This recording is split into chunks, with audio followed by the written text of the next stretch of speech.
start as we journey on Morning at NTV. I am Priscilla Regina Neluoga. This morning, our focal point is going to be on the doctrine of separation of powers in Uganda. We do have the three arms of government, which is the executive, you do have the legislature, and of course the judiciary. Challenges of constitutionalism in Uganda is another thing that we hope we can put to bed this morning with our discussants, and measuring the independence of functions here in Uganda. The backbone of all this, we know that in Uganda, courts have considered and applied the political question doctrine since the 1960s. Political question doctrine is a function of the separation of powers, and powers being a doctrine and also provision that there are certain questions of constitutional law that are constitutionally committed to the elected branches of government for resolution. Of course, as a result, such questions are non-justifiable and require the judiciary to obtain from deciding them if doing so would actually intrude upon the functions of the elected branches of government. A question of the doctrine of separation of powers is again in line with the post-Supreme Court ruling over the court-martial trial of civilians. President Museveni, in a letter translating it as a water down of the Supreme Court and its works, its mandate and its functions. And so today we examine this question extensively. Glad to be having people that are very vast with the subject matter and will offer us the expertise in opinion, but also in line with the rule of law. Counsel Nicholas Opio, Happy New Year and welcome to Morning at NTV 2025. Thank you very much. Thank you for having me. I appreciate the opportunity and good to see you. And good morning to all the viewers of NTV. It's a pleasure to have you. Honorable Kintu, the year 2025 is not doing you bad. How are you? Fine, thank you. But when you serve God faithfully, yeah, God rewards you faithfully. Yeah. Good morning, viewers. So how have you been serving God faithfully? I am very competently honest person, and then I give services to the people of Kagoma. So that faith is enough. Yeah. All right, to get into the conversation for the day, the doctrine means that specific functions, duties and responsibilities are allocated to distinctive institutions with a defined means of competence and jurisdiction. It begs the question, does a separation of power within Uganda's branches do exist in functionality or in a myth? I'll start with you, Counsel. So, constitutional governments operate in a system of shared responsibility and shared power, the purpose of which is to safeguard tyranny. In other words, to provide checks and balances. And as such, governments are divided into three branches, generally speaking. The executive, led by the president, that exercises executive function. I've had many people say he's also the fountain of honor. Really, the reason they call him the fountain of honor is that he gives honors, state honors. Is nothing more than that. Then you have the legislature, parliament, whose duty, principal duty, is to make law and to hold the executive to account. In other advanced democracies, parliament has what we call the power of the purse. In other words, no expenditure of the state can be made without the appropriation of parliament. Parliament must decide.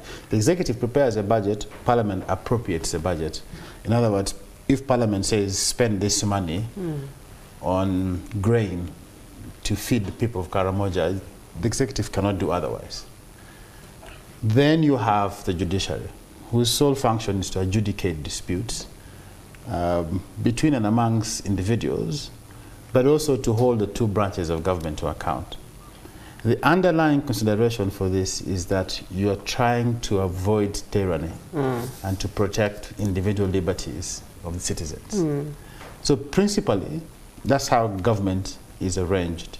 Power is devolved so that every branch of government exercises some form of power in a way that counterbalances excesses of the other.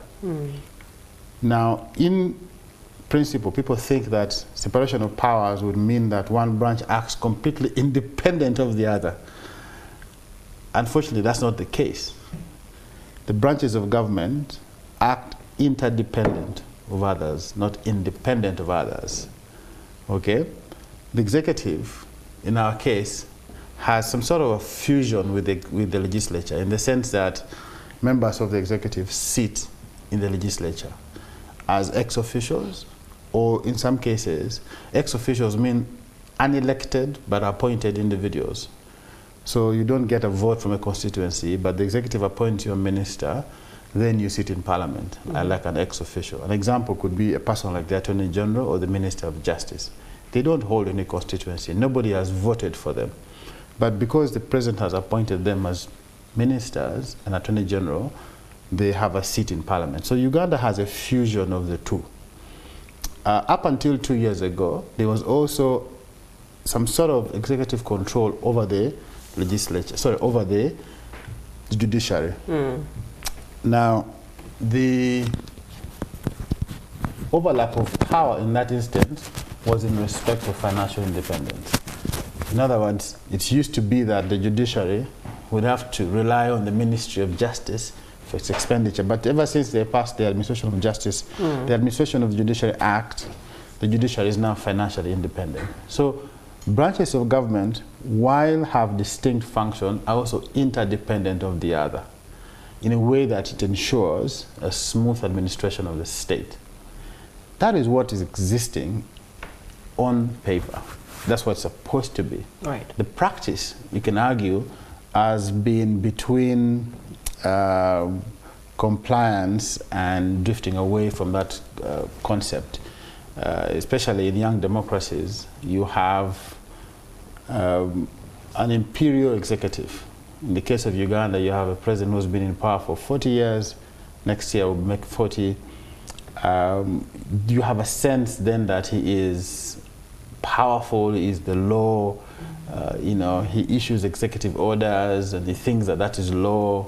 I think that that is only a function of overstaying power, but does not comport with what the law provides.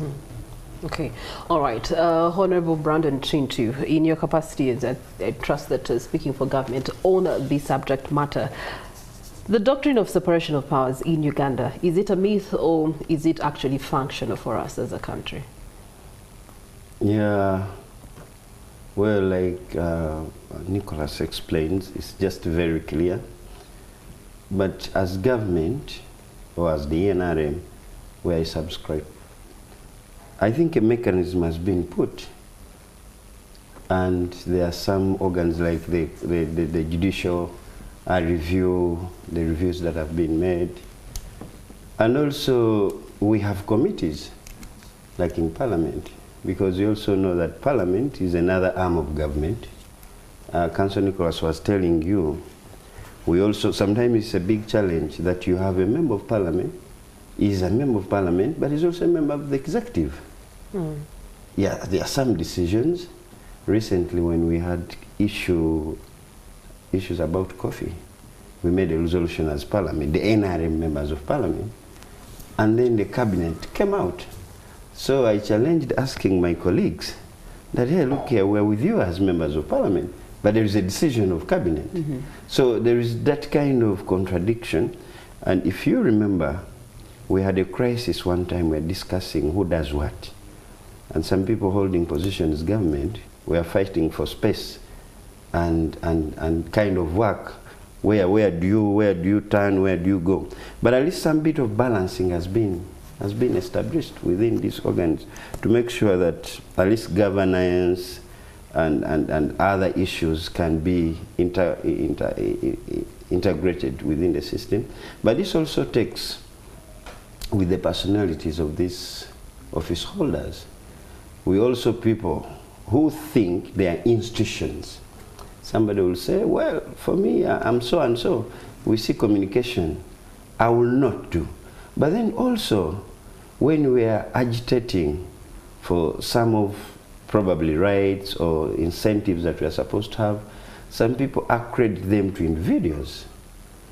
Some people are like maybe semi-God. You'll see a functioning parliament with members of parliament organized to go and meet an individual, you work, your roles are very clear, but you meet a certain individual and then you start probably saying, yeah, well, we need this for my area. And then somebody will say, yes, sir, oh, madam, we need this road to be done. Now, if you look, that's what Council is saying, if you look at these institutions, if you look at the separation, who is doing what and where, it's a bit of a challenge, and we are getting to appreciate. Now, in this case, if you look at doctrines of separation of powers, the other day, you know, everyone is looking. I was having a simple chat with Council the other day. Where does this take? Because now, the court martial, the highest court in the country, the Supreme Body, has spoken this, and this is it. What is the take? But then you'll see some other people coming up with different sentiments. So it will hold. I am looking forward, because on Friday, as the NRA members of Parliament, we shall be caucusing in Entebbe. Probably we can also have a discussion. But in a way of appreciating, I think we are trying, we are moving to make sure we try to look at who does what, separation. How does it go? But then also, it has a lot of, you know, this is kind of legal brains and understanding, but then it also goes into politics, a lot of it. Now, who says what, who is doing what? Now, I am the Attorney General, and then there is also a Minister of Justice. Who does what? So there is creation of confusion, and then instead of these institutions working, it will be words. Who will speak most? Who will be speaking out good English? Who will be getting out? And that is in reference to the person of the office, not the office itself. Exactly. Now, some people think, I am a person, I am office, I'm everything. People will just stamp themselves and say, without me, nothing will do. But that will kill the institution. And sometimes you may not even understand. Recently, when my chair talked about the bail, the bond issue. You mean President Museveni? Yeah, my chair of the party. Oh, okay. I got interested to read what it means. So they called me in my village. You know, sometimes we also act like judges and politicians. You will call the DPC. So I called the DPC, my guy, that's my guy. And, but honorable, the boss says, we cannot. So he did not even detail the statement on how it was first. Oh, what should be the first solution to this? Probably, can we increase money to make sure investigations are done fast? Can we prepare? And then I also saw someone who was just arrested, kept somewhere for a few hours, presented to court and sentenced. So now you would ask this institution, now, is it a court? And this person tried. Some of us who are not lawyers, but we follow, we are interested. At least we know the basics, that somebody should be tried or plead guilty or no. There should be a process, even if it will be for a few minutes. So, but, like I told you, the NRM, where I speak for, it's very committed. And I think such incidences that happen, we do a benchmark. All right. Council Opio did make a statement and talked about imperial rule. Let's analyze that from the perspective of pros and cons, especially in regards to separation of powers and ensuring that even though there's interdependency, but then there's also room for the institutions or the arms of government in this case to actually have the independence to exercise their mandates, you know, to the best of their ability without interference. That also knocks a very big challenge. When I was living somewhere, I wanted to offer something for my country. We would have argument. I said I should go and be at policy formulation because my country should be suffering from policy. So I came in. We are Parliament. This is not a secret. We have committees, and these committees, if I'm wrong, but if I remember, Council, I think they have powers of the High Court. Somehow. Well, only in summoning witnesses. Exactly. They cannot sentence people. But we do now the independence and a committee. We have committees, reports that have never been presented on the floor of Parliament. But we get a lot of time, we get witnesses, we get stakeholders, we question. My colleagues will speak a lot of English in front of the cameras and the other one spoke. We make recommendations and then through there. When you put recommendation, a chair or leadership of the committee receive a phone call. So that means this committee will never be independent. But the individuals also are in charge somehow of designating members of the NRM under the office of the government chief whip on committees. But then if you have leadership of the committee, but it has to work in consultation, then definitely you'll have a problem there. And those that can stand, if you have a strong chair, will stand and say, this is my report, I won't fight for it.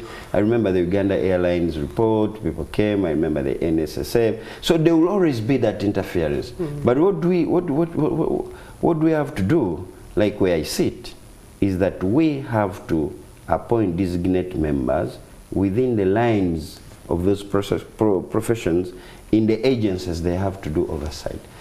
Because if you appoint a teacher on education committee, like the Seungus and the rest of the members of parliament, the Kubeke chair, now the current chair, he will have the passion. He will understand. So if he's exercising his duties, he will have some maximum than Brandon, who is a social scientist. I'll probably just be there for the interests of my area. But we are working that sometimes within our governance is still.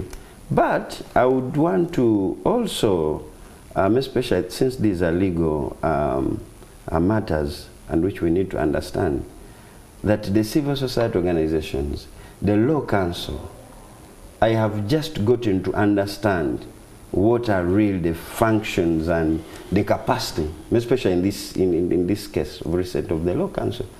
We make laws where I sit, but I'm not a legal mind. We need to have this interaction with the Nicholases to understand what are we legislating. I would actually be happy. You're going to pay my legal costs. I would actually be happy if we could say everyone to qualify for member of parliament seat, at least have a desk. You see, that's what former Speaker of Parliament Rebecca Kadaga was trying to remedy with the Rebecca Kadaga Institution, having realized that many of the members of Parliament who come in are not aware of rule of law and procedures that they must be following with the different capacities and hats that they would be wearing at that point in time. But of course, it was pushed out of the door. That being said, I hear more cons and pros than pros from your submission, that because of imperial rule, we have come to a state whereby it's now consultative leadership that we are having as a country. Nicholas, you are penning some thoughts in that direction. Yeah, look, there's a structural problem, completely, which is, I think for me, a result again of the over-domineering nature of the NRM, or what people would say the fusion between the state and the NRM. So that you have decisions of parliament not made on the floor of parliament, but made at NRM caucuses. In other words, MPs become a vessel for the party and do not exercise independent thought and debate in parliament. When the NRM caucus meets, they meet at State House. You know, no other party can meet at State House. The fusion between the NRM and the state, to the extent that the party secretary general sits in cabinet, party officials sit in cabinet, should concern you, because it erodes the independence and deliberative nature of parliament if you have decisions made in the caucus and not on the floor of the house. If you look back at the 6th and 7th parliament and take the Hansards, and you see the robust debates between people of different political orientation, you see how the country laws were being made after extensive debate and consultation. And look at laws that these guys are now passing. You see a difference both in process and product of the laws that these guys are passing now. If the president wants a law to stop public demonstrations, they would say, okay, how high can we jump to make this law? So there's a structural problem that party decisions are substituting institutional decisions of parliament. The second thing is this, that when you have, there has to be a healthy tension and a deep debate between the arms of government. Okay? The courts through judgments, Parliament through legislation, and the power of the purse, and the executive. But if you get to a situation where there is a very cozy relationship between these arms of government, the people who are going to suffer is the citizens. So that because Parliament and executive are so cozy, we have a budget of 150 billion to buy chairs, to buy new cars, for donations at the expense of the citizens. We must get to the point in which there's a healthy debate, a healthy tension between the arms of government to protect the broader interests of the citizens. The second point is this, that the Attorney General and that office, not the individual, the office of the Attorney General, is the protector of public interest. They are not the lawyers of the president.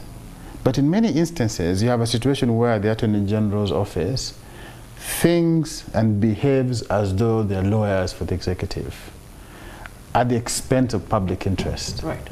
As a guardian of public interest, the Attorney General must render advice to the executive and to Parliament in ways that safeguard public interests, in ways that safeguard the rule of law, not promote the individual interest of the president. And so when the president issues executive orders, somebody must be able to tell him, Mr. President, we are a constitutional democracy. We don't issue decrees anymore. Executive orders mean nothing. Let's follow the law. When the president begins to issue directives to the Chief Justice on bail, on bond, on how court must conduct themselves, the office of the Attorney General must be able to tell the president that you're acting outside your remit as a president, because they are the protector for the rule of law. And I think that we have to get back to that point in which people working for the state view themselves as protectors of public interest and not protectors of a regime in power. How do they do that when they're constantly going to Chankwanzi to have leadership retraining? Chankwanzi is supposed to be a great thing, by the way. It's supposed to be an institute to teach people about civic duty. Of course, it's being abused by the NRM for party, political, and partisan purposes. And you have to go down to schools. I don't know how many times you visit a school. The indoctrination is taking root even in schools. I went to a school, and my cousin, who has a child there, the child was dressed like a soldier, he was talking military language. So the indoctrination, of course, it's a selfish end. If you're in power, you want to perpetuate your power as much as you can. So the indoctrination goes beyond just Chankwanzi. Now we are going into schools and turning kids into like militant,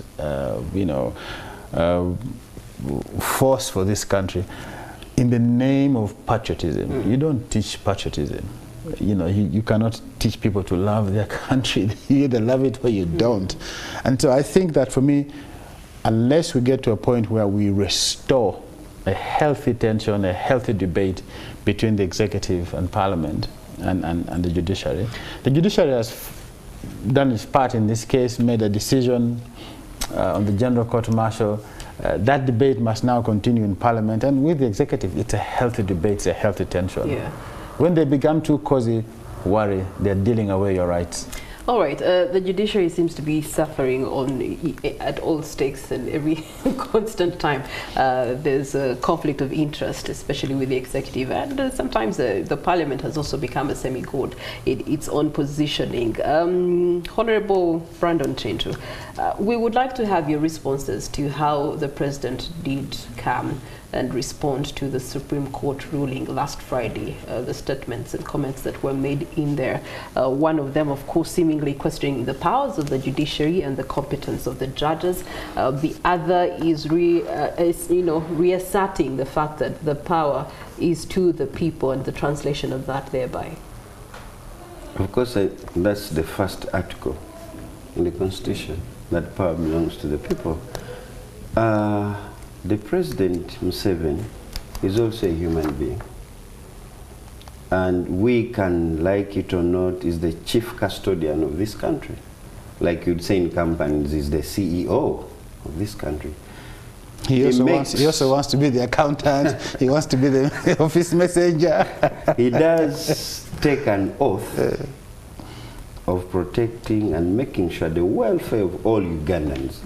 So whether you court martial or you're a Catholic, you're a bishop, you're Ugandan. Same for the rest of people who can be here when they come from different countries. And he thought, I did not read and understand that he was actually contradicting with the law.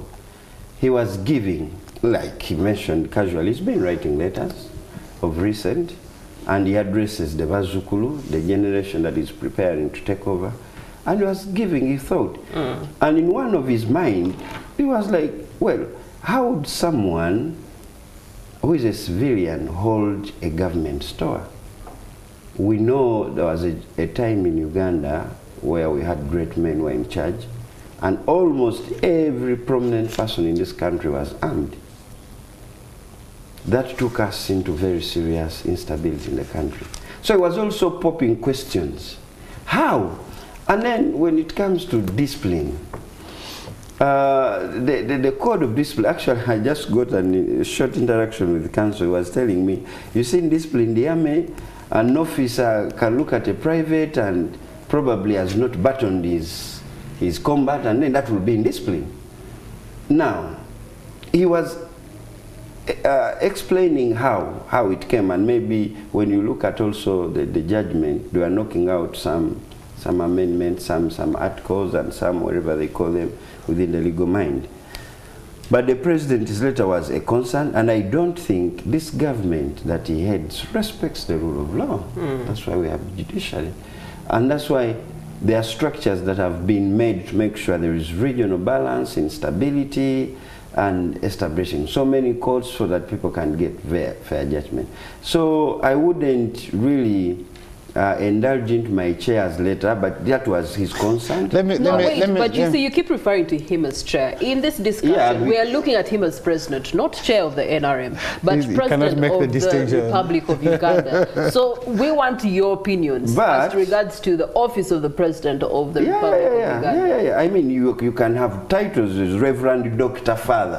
No, but in case I was a priest, being considered here. In case I was a priest, where I was tempting, I would have been Reverend Father Brandon. Okay, the president in his, but he's also human and is a citizen of this country. So he was giving his thoughts, he was also responding and giving out. In his communication as president, he did not knock out the judgment. He did not even challenge, but these were thoughts. Now, that will take, but I want to promise you that if I come back here after Friday, since we shall now have an interaction in the other capacity, I'll pop that question. Okay. Let me speak plainly and directly to the president. The NRM spokesperson may be in a difficult position to contradict his chairman.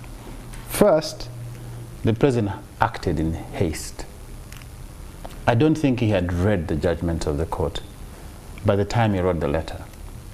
Like they say, don't fart when you're angry or happy because you might soil your pants. He farted too soon. He should have read the judgment, internalized it. He could have had the courtesy of speaking to the Chief Justice. I don't think he had spoken to the Chief Justice when he wrote that letter. I don't think he had taken proper legal advice. In fact, he mentioned in the letter a phone conversation with the Attorney General. A phone conversation isn't sufficient to take proper legal advice on the impact of the court ruling, especially given that the Attorney General also had just received the court judgment hours before his letter. So, Mr. President, lawyer up, take legal advice. Actions such as the ones you've taken undermine the independence of the judiciary, incite the people against the judiciary. Everybody exercising power exercises power derived from the people. Article 126 of the Constitution says judicial power is derived from the people. It's the same way he derives his executive power from the people. It is a delegated function. It is an exercise of the constitutional right and power of the judiciary. If the judiciary speaks, listen. Maybe it's good for the country. I think the second thing is that the president is fixated on the question of trials of civilians in the military court.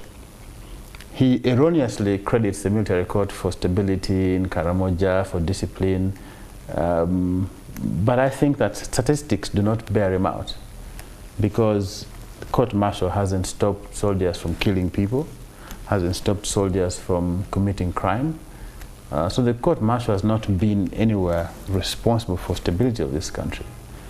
It is the rule of law.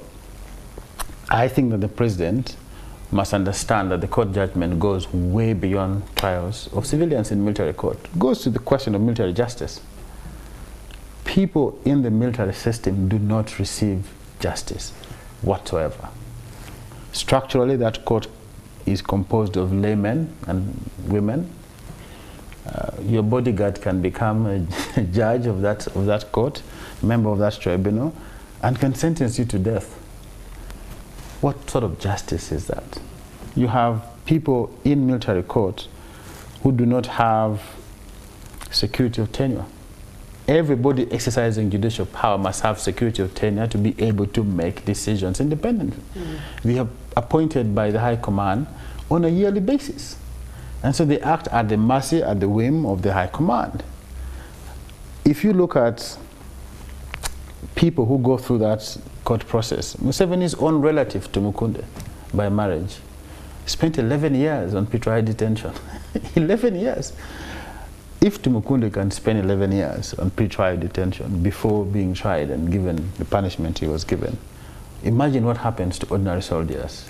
I have stopped going to that court because I was really revolted by the manner in which those people treat soldiers.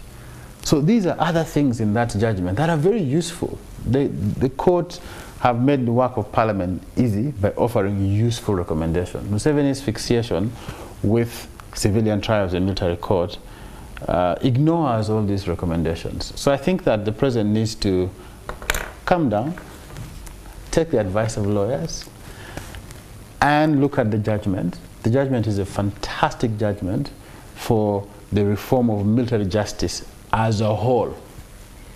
And you have to be able to appreciate all of that other than being consumed by the issue of your opponent being tried before that court.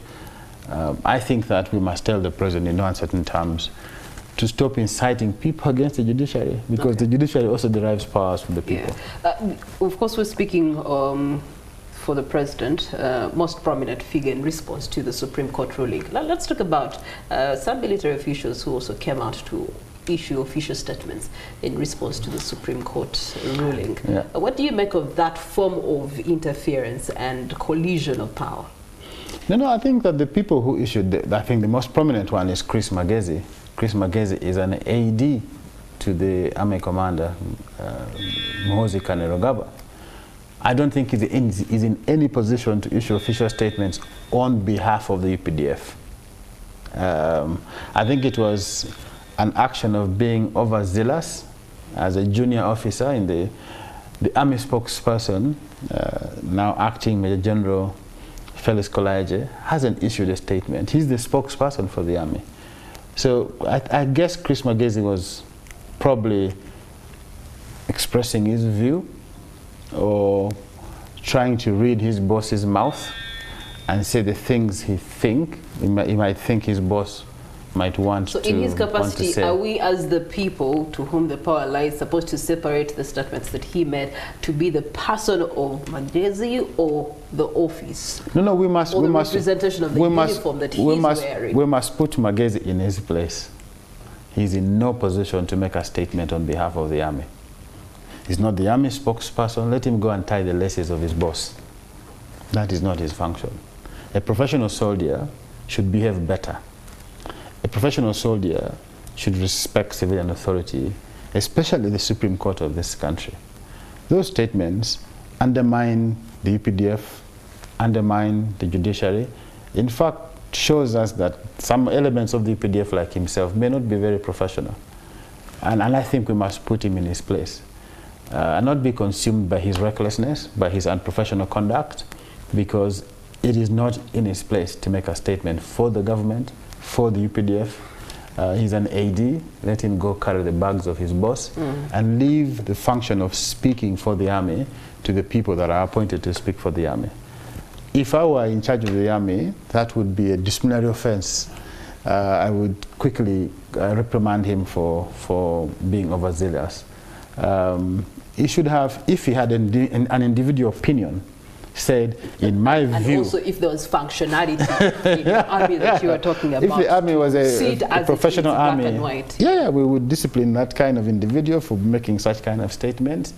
If Tumukunde spent 11 years before the General Court Martial for an opinion he rendered on Radio 1, why would Magezi not be reprimanded for this kind of opinion on Twitter? If Tinyefuza nearly faced a court martial and had to flee this country because of some of the statements he made, why would a junior officer like Magezi be allowed to do this kind of things? Right. This kind of preferential treatments to people who are close to the first family must stop. We must run the army like a professional armed force. And now you see we are consuming public time discussing Chris Magezi's post. We shouldn't be doing that. This is useful public time that we should be using to educate the public about. Because the president continuously reminded us that power is to the people. So it's to the people to discuss and see exactly what is the right thing to do. However, even when you wear the uniform, is the right thing to do, as you have recommended, it's not being done as should be expected. Begging the question, who's the actual custodian of public interest and the protector of the rule of law in this case? Honorable Kintu, in this regard, we continuously and increasingly are seeing the president as the one who gives the final say and the closing remarks on anything between the three arms of government. And it begs the question, is this how Uganda is going to be moving forward? NRM has how many more years? 50 up to 50 years, right? So you have about 11 more years. God forbid. According to the manifesto. For as long as people vote for the party, because every after 5 years, a country is offered to elections, just like next year. So when people choose for the NRM, it will be here. If the NRM is voted out, the NRM will go. But these are three arms of government. I don't want to practically put it to the president, but also ask the individuals, all these other arms of government. Like where I work, we know our roles. But sometimes we, the individuals, you will find a member of parliament holding a microphone at a rally or somewhere and is putting a request before the president. So you don't blame the president. Maybe if people are feeling relaxed that they cannot stick to their decisions, what do you expect? Because it's the most accountabiliest, if that word exists in English. Everything will run. That's a new way. I'm saying if it does, if it does. But he seems to be the very last one, not by his wish, but everyone, that people who are deployed to do work in the institution, they still go. You cannot tell me he's the chief minister of finance. We have committees. When the loan comes, we have to process how it goes, all the processes within parliament. But then you will hear leadership offering to go and make consultation. He does not call them that please come. So the people, these institutions, probably they need to be built to understand their roles and to believably work independent. That's why I'm glad with the courts. They have come out to pronounce. Recently in the previous elections, I don't think we had more than 10 by-elections, and most of these constituencies in Uganda, they were won by the opposition, and they still retained their victory. So that would show you the independence of that institution. Now, when you look at the executive, it still comes to the president. He chairs the cabinet, where you have members of parliament, who are also ministers. Now they will have to come. Some of them are denied their rights to debate the floor of parliament. You will not see a minister getting up and like, now I'm a constituency MP, I'm doing this for my constituents, or I'm making this for the national interest as a member of parliament. He will simply wait for the cabinet. But if you would probably have a system and say, let's not have ministers who are members of parliament. If you're a member of parliament, you can be, so that you can functionally do your duties without any consultation. Because how would you tell me as an MP and you're a minister, every Monday, like yesterday, you are in cabinet that is chaired by the president. What will you take as a legislator there? You will simply wait for the resolution, which will come cabinet. So how we are working, you don't blame it the president, but the holders in this institution probably are not being independent. To perform their duties. And also perhaps by Parliament, you do have some responsibilities in maybe reminding the President of his position. But I think let's make reference to the current financial year that we are in, signing off of the budget to start being functional for the current financial year. And the toss back and forth that did indicate that, look here, I run this country, not you. So you can appropriate, but you must appropriate how I recommend you appropriate. It begs the question now, who is the law and who is the arm? But now you're talking about budget. In my earlier submission, I told you it's the chief. He delegates Kasaija. Is the chief finance minister. And I think that was quoted in a very wrong spirit. And it also comes to what I said, that people still push demands to him. Now, it moves from government to an individual. And then people say, let's wait and see what the president will do. But also, let's wait and see what the president will do. I'm saying some people. The speaker says, okay, let me first go and meet the president on the matter. But also, the president is solely very responsible for all the citizens, because he takes that oath of welfare. So if he points and says, look here, let's look at priorities. Let's say, and I think that was also, I don't know the tone, I don't know where people got that he really demanded. I sit in that parliament, and as a whip of the NRM, I literally go to every committee of parliament to pick interest. So when that was returned, it was speculated so much out, but then if you would also look at it as a president, how some things were really fixed with individual interest, that I have to get a health center, I have to do here, because I want to win votes in Kagoma. But Ugandans are not only in Kagoma. Ugandans are also in Gulu. Yeah, but now Ugandans are also. Let's use other case examples that are away from politics. There's a rife that was between the Prime Minister and the Speaker of Parliament, and it took the president on the Nyege issue, and it took the president to settle that matter. There was a honourable minister who was being sort of impeached in in office down there, and then it all. But that's also law. The president will the lawyer is here, I will tell you. We both performed our responsibility. Haven't you given the president too much power that actually bequeaths him in the constitution? Parliament. Now, what are the roles? What is that process? Parliament carried out its process. But there is also at the end, Nicholas will tell us, that it now derives in the appointing authority. We did not appoint the ministers. But away from that, the issues of now, these are individuals. If one day I can be made the president of this country for a week, I think I'll be able to make decisions, also allow certain people to do. Sometimes as leaders we get derived, we get into politics. If I make this statement, how far will I go? Look at the coffee thing. We sat in parliament as members of parliament, we agreed, let us do rationalization to limit government expenditures. There are over 68 agencies, and then people picked out 2.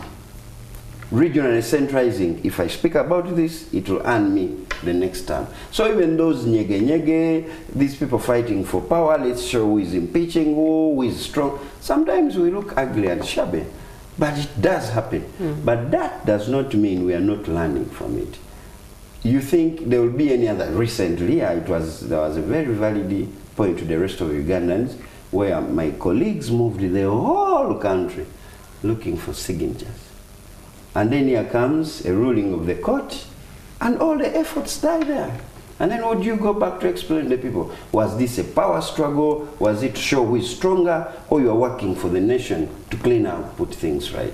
So that can also take in videos. Some people are given responsibilities, and they want to work beyond the institution. I want to be seen. And I think we also need to look at how do these people get into offices.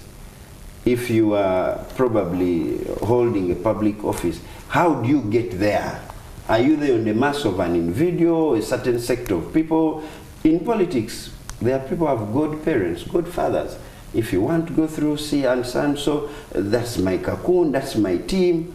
We got split recently when we lost RIP, the Right Honorable Speaker. We had camps, Olanya versus Kadaga. Now recently I saw some writings, we are going into party structures. We have this stream called the Central Executive Committee, and there is a position for women which is now being occupied by the Right Honorable Kadaga. And then some other women will come, and some other women qualified. But you see a few individuals will come, I also want this now. Are you doing this for the service of the party, or you want to have more? And could this environment all be because there's imperial rule? No, not really. I wouldn't want to attach it to that way.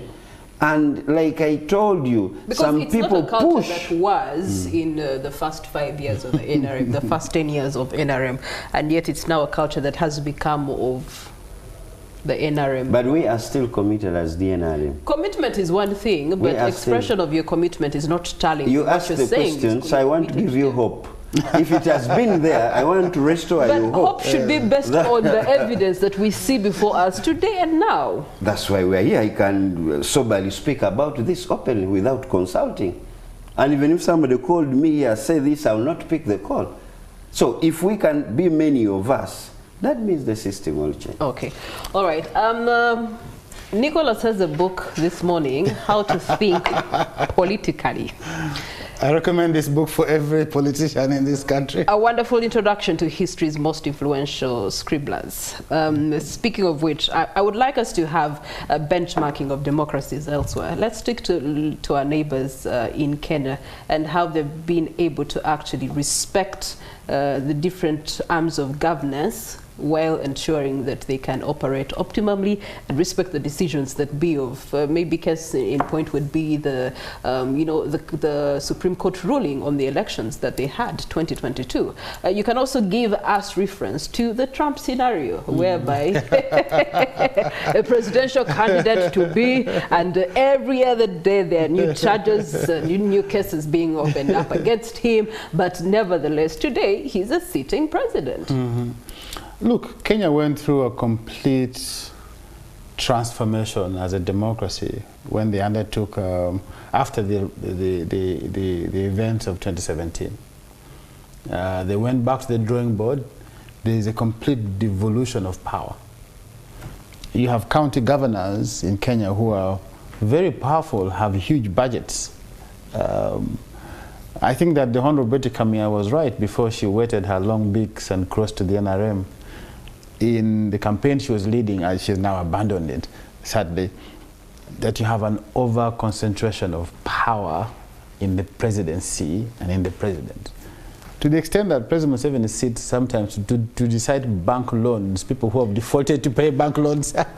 But Kenya went through a complete reform, and you have a system that, one, has devolved power. You don't have an overly strong president, okay? You have a system in which Parliament is robust. Parliament can reject nominations of cabinet secretaries. You have the courts holding government to account. If you recall the BBI debate, a campaign led by the president was defeated in court by the Kenyan Supreme Court. So you have a system that is not without its own fault, but is moving towards the full exercise of constitutional power. You have the US. You have a person who is head of state.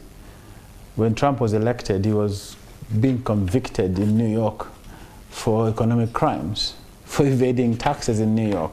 His business has lost its license to operate in New York, and still he goes ahead and gets elected, but people can still sue him and hold him to account. So you must get to a system in which you don't have an all-powerful president in law, because in this country the president appoints everyone. He appoints everyone. In this country the president now resolves question of people who have defaulted their loans, people, in some cases, marital problems. People run to the president. I have a case that I was reading from his own village in Chiruhura. 2 old men fighting over land. Where does the matter end up? One loses in the High Court, the other runs to the president. So we must, the presidency is a very important function. We must allow it to do strategic things for the country. and avoid. If you want to do an investment license, investors have to go and line up to see the guy. In this sense, we are putting the fate of this country in the hands of an old, fragile man. Because of the consultative leadership that has become of the regime. No, I mean, Parliament really, and I have my own quarrels with Parliament, that you have had an explosion in quantity, but a very steep decline in quality of legislatures, both in terms of parliamentary leadership as well as the rank and file in Parliament.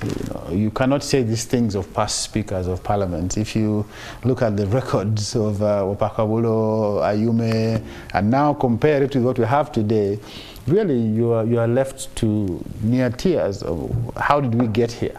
How do we get here to a place where we are discussing petty things like the cost of the speaker's clothing? So we've got to, in my view, save the presidency from this burden that we have bestowed upon him, because in a sense we are leaving the plight of this country in the hands of an old, fragile man. Could the president have the power to unbestow this burden upon himself? I think he loves it.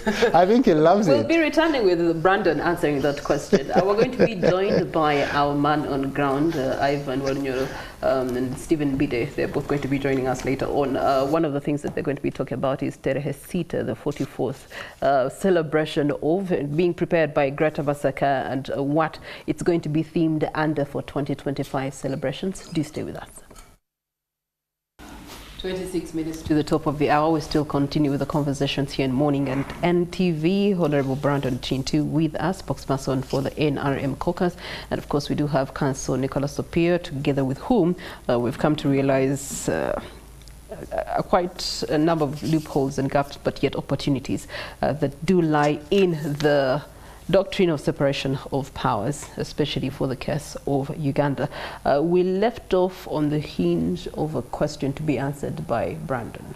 And that question was, can the president undo the powers that are being bestowed upon him by different people in their different authoritative positions? All what the president does is driven from the Constitution. All the powers, all these appointments, what can he do? We can do it if we're going to making a serious amendment within the Constitution. Because all what he does is Constitution. When you talk about appointing, he appoints. Can we have an appointing review? Can we have a commission? Can we revisit this? So that he cannot do it because what he does is constitutional. Unless you're telling me that the president in this should case, we are referring to him being the final say and the final authority on things that already do have final say and authority by constitution and by rule of law. I don't think that's true, but he can give an opinion as an individual. And I think if he's watching this show, he will have quickly, or he will take up the advice of counsel, said, interest yourself and read the judgment. The president is he makes decisions based on its constitutionality. And if that is reduced, now it will be difficult to separate. I have not been somewhere where a law is made. Sometimes when we make these laws and they are waiting to be assented on, probably with his legal team and all those legal minds at State House, some laws are returned. And I don't think that he does as an individual. But before you append a signature on a law, you're committing, you're making a commitment. This country committing it somewhere. So a final way, I don't know how you want it to be described, but if we want those powers to be reduced, we have to go back in the Constitution and make sure what are the roles of the president. So to me, I think he's doing his roles as stipulated within the Constitution. But that is one aspect of the constitutional powers of the president. But there are institutional deference to him that ordinarily should not happen. Take, for instance, if Parliament is passing a legislation, it is within the powers of Parliament to pass the law. And at the end of it, the President has the powers to reject it or to return it to Parliament. But at every turn and opportunity, you have to go back to the guy and say, what do you think? Even before you pass the law. Do you endorse? If you have people who are seeking investment licenses, investors, who can harangue one of his sons and sons-in-law. They all have to make their way to State House before you get an investment license. I think that. So there's that institutional deference to him. Yeah, I think it's a dereliction of duty on your part and an overburdening of the presidency that I think that is a cause of concern. I think this is where NRM is quite exclusive in how we operate, because we believe in caucusing. And it should be somewhere in the Bible that is very nice and beautiful when brothers gather together and talk. We don't actually bother, we discuss. And that's when, like we're going on Friday, we meet him in that capacity as the chairman. We all know that we have a big number of the NRM members of parliament, and we are committed to the best of this country. But in the structure of the party, you need to have cohesion. You need to agree on a position where your manifesto can align within that. So when you consult leadership, and I believe even in this small organization, the villages have leadership, where they will say, Chair, what's your position? What's your take on this? But that does not mean consultation that he has to make a decision. And I have not participated in any legislation on a serious matter where that group or committee has gone to the president to consult.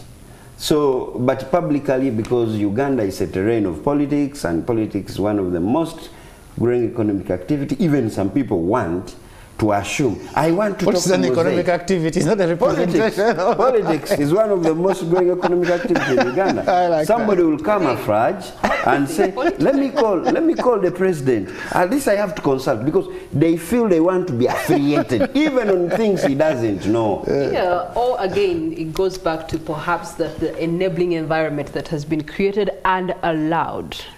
But again, that may not be a discussion we can put to bed today. What are the implications that we do face as a country, especially in terms of separation of powers, to build Uganda and for where it should be going, expectedly, as far as socio-economic development is concerned, and service delivery being effective at the end of the day, Nicholas? Look, the Constitution provided for decentralization, where certain powers were decentralized to districts.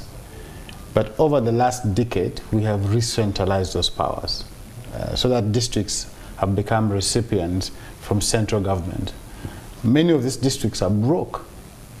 I think that first and foremost, we must devolve power and give people the power to govern themselves in areas where they can.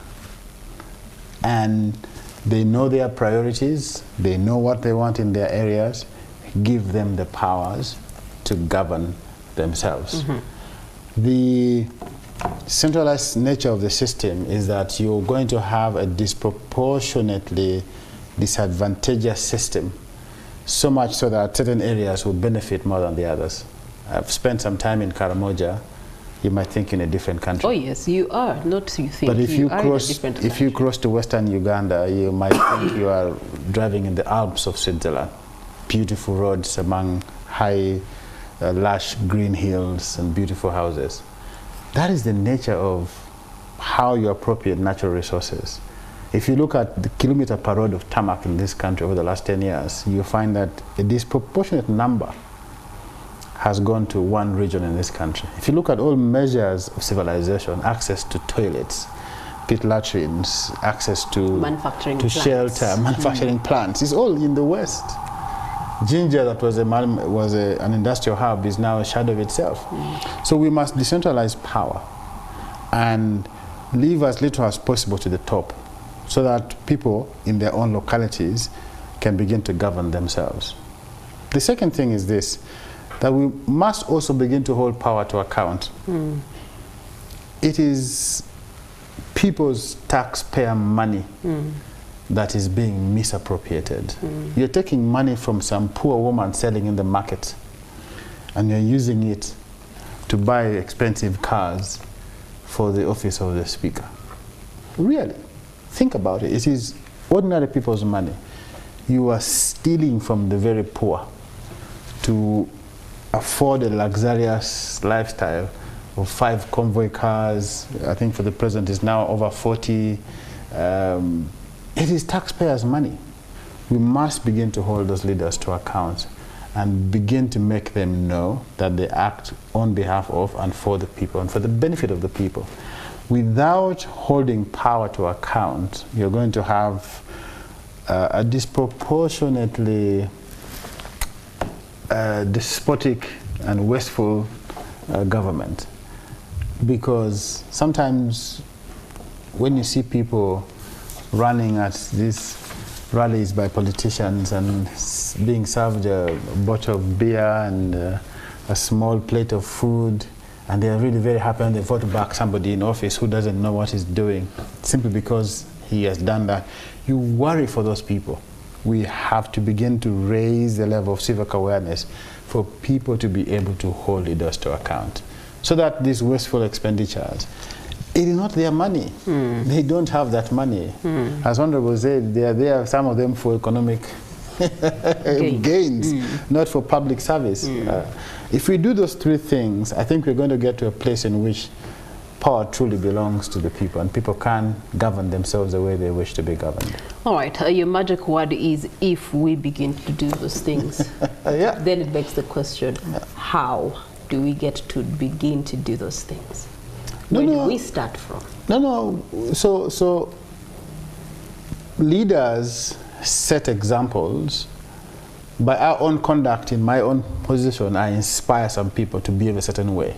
By what I say, by what I do. The same is true of politics. People are inspired by what they think is the direction their leader is showing.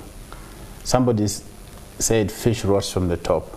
From the head. From the head. So you must begin to have a leadership that sets a good example. If you say you're fighting corruption, fight it. But you can't say on the one side of your mouth you're fighting corruption and you're appointing Alice Kabo, a convicted person, in your cabinet. You can't say on the one hand you're fighting corruption and you're saying don't do lifestyle audits for some people. We have to have a leadership that leads by example. There's the power of example. I think that countries that have moved out of poverty or developed have done so on the back of leaders who are leading by very powerful examples. If you talk about Lee Kuan Yew in Singapore, it's a power of example that you know that this person means public service. But the conduct of some of our leaders, I think, inspires negative behavior. You've seen some of them going to rallies, says, as long as we steal and share with you, it's okay. Somebody says, if you steal money and you invest in the country, it's okay. That sort of behavior, it's soft power, it's important, sends a message, but it also develops a culture. If you work at NTV and every day your boss is telling you, go to accounts, get 50 million, to go and do work in Karamoja, you get 50 million, he only gives you 5, he pockets the rest. The next time you're going to think about it differently. So the conduct of leaders also sets a culture. A lot of these things we are seeing is a culture of NRM built over the years. Being in power this long, they have an imprint on society. They have an imprint in our own psyches and the way we behave.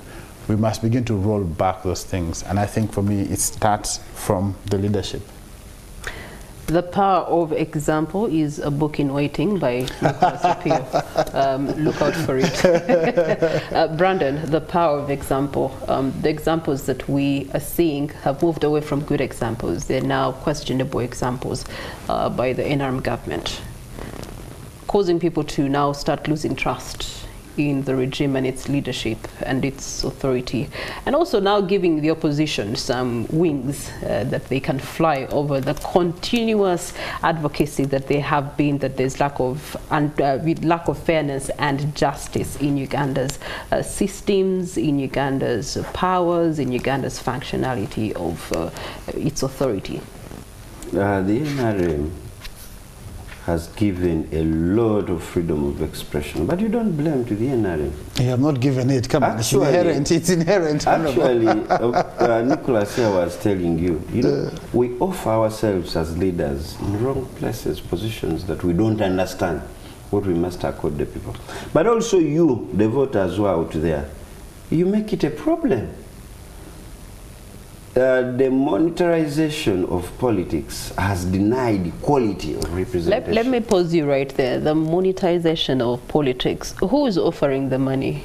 Who's offering these goods? All the political actors, including myself. Exactly. So how is that being then put as a responsibility on the voter? That's what I was going to. Yeah. If you don't have money, you don't have a talk. Yeah. Priscilla, I want to tell you, if you went to your district and you want to be, I would wish you to be a constituency MP. You'll go tell people your programs, you'll tell them, they'll tell you, oh, come on.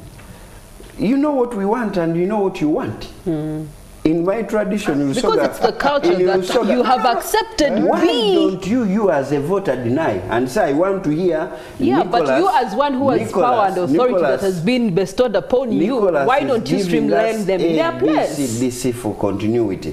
But will not even give Nicholas an opportunity. Say, Nicholas, don't waste your time. Give us what we want and we shall give you what you know. If we have, that's why I told you, it's denying. You will come here, Brandon, you don't have a financial capacity, you're speaking a lot of Lusoga, impressing people, programs, I'll lobby this. These people will even ask you, Priscilla, we have been here without your piped water and we've survived for many years. So those that are sending us to leadership should do a great role because the power belongs to them. Brandon, we have elections. Brandon, that's far how you led us as an NRM government.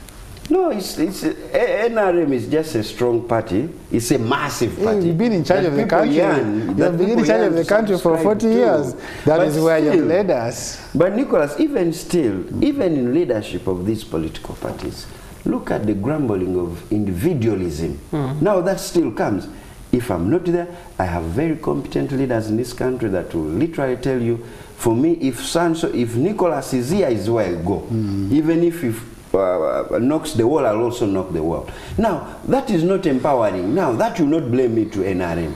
We have had parties that not describe their constitution and they fight. What does the constitution say? We don't know. So that comes to the people who are offering us to leadership. The people who are voting for us should know what are the responsibilities of Brandon if he's a member of parliament. And Brandon, who is offering himself to be a member of parliament, does he understand his mandate? Okay. But that's not for the NRM. It's for the government. It's predominantly the NRM. All right, okay, we can't put these conversations to bed, but we'll continue observing what next steps are being taken by the different arms of government, especially in line with the Supreme Court ruling. That being said, as we speak this morning, the Attorney General Chiriowa Chiwanuka has asked the opposition to give him time to read the whole judgment of the Supreme Court, stopping the trial of civilians in military courts. So he's simply saying, give me some time. So what advice was he giving the president on the phone if he hadn't read the judgment? All right. So you see, those are the questions that are now going to be coming up. But again,